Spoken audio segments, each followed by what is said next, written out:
Et cet invité, c'est Alex Lutz. Bonjour Alex, on est vraiment ravis de vous retrouver ici sur ce plateau pour nous parler de votre one-man show dans sa version enrichie. Je le disais, vous êtes jusqu'au 16 janvier au point virgule.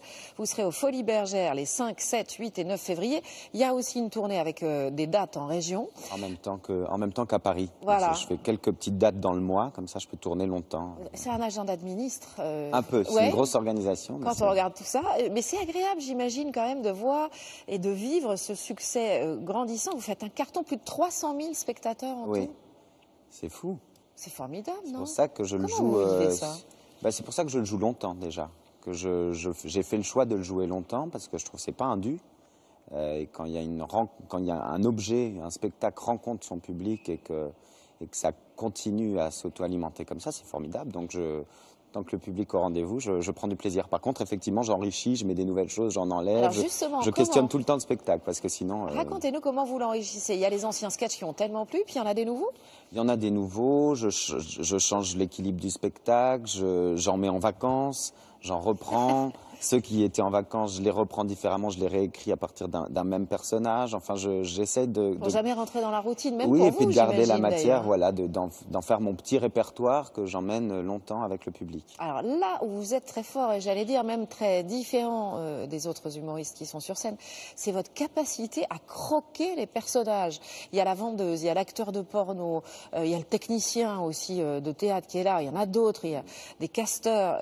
D'où ils viennent ces personnages? Vous les avez vus, vous les avez rencontrés, vous les avez créés? C'est les trois. Je les ai vus, je les ai rencontrés, je les ai créés. Il y en a qui sont de l'invention pure. Le vieillard est un vrai medley, un vrai mélange de ce que j'avais envie de raconter. Il y a un peu de Jean d'Ormesson, un peu de Hirsch sur certains gestes, un peu de Marais sur la voix. Enfin bon voilà. Et puis il y en a, c'est juste sous la lampe à partir d'une inspiration. Puis il y en a, c'est quand je les rencontre, je me dis ah tiens toi.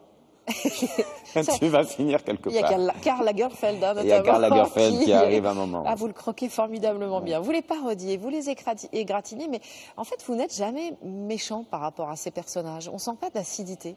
Ah bah non, je suis avec eux tout le temps. Alors s'ils sont méchants, c'est horrible. C'est mes compagnons quand même. Mais non. Et puis j'ai pas envie de croquer des personnages bizarrement pour les montrer du doigt. Je veux montrer quelque chose, je veux faire rire avec, mais comme on pourrait rire de moi.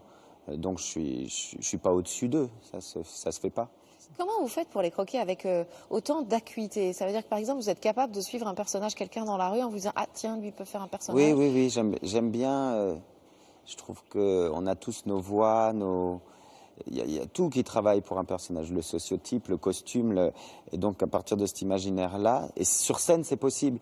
Au cinéma vous êtes obligé d'avoir, enfin c'est super aussi, vous avez le décor, le costume, tout ça. Sur scène vous pouvez juste avoir votre imaginaire et essayer d'être le plus sincère possible dans un personnage avec rien. Alors on va voir justement tout de suite un extrait, vous parlez de vos débuts et vous incarnez un directeur de casting charmant, on peut dire. Adorable. On regarde. Lutz.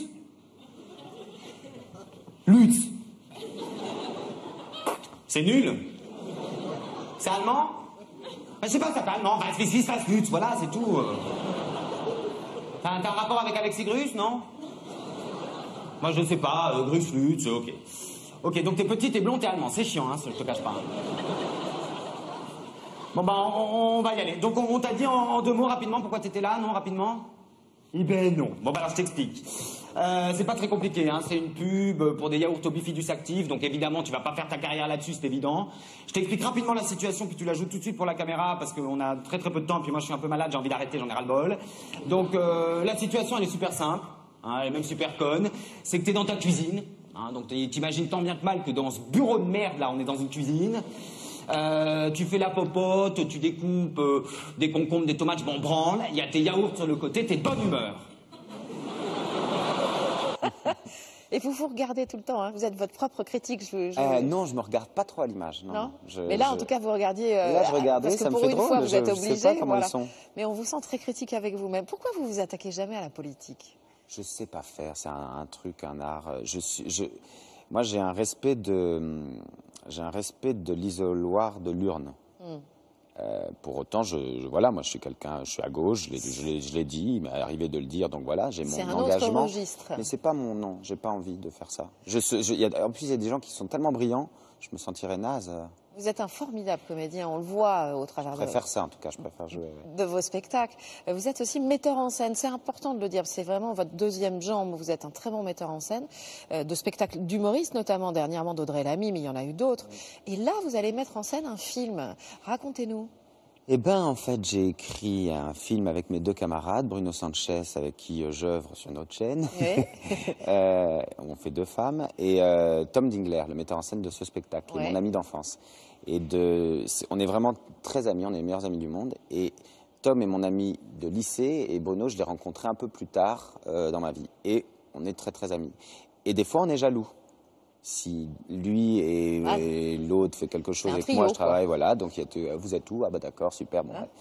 Et de cette triangulaire amicale avec des petits enjeux comme ça un peu rigolos, nous est venue l'idée d'un film. Mais le film a pris plus de thématiques, un peu plus graves, il est un peu plus douce amère, et voilà, ça va se faire au printemps. Tournage au printemps. Voilà. On est impatient de le découvrir. Merci à vous, Alex Lutz. Formule enrichie avec encore plus de Lutz à l'intérieur.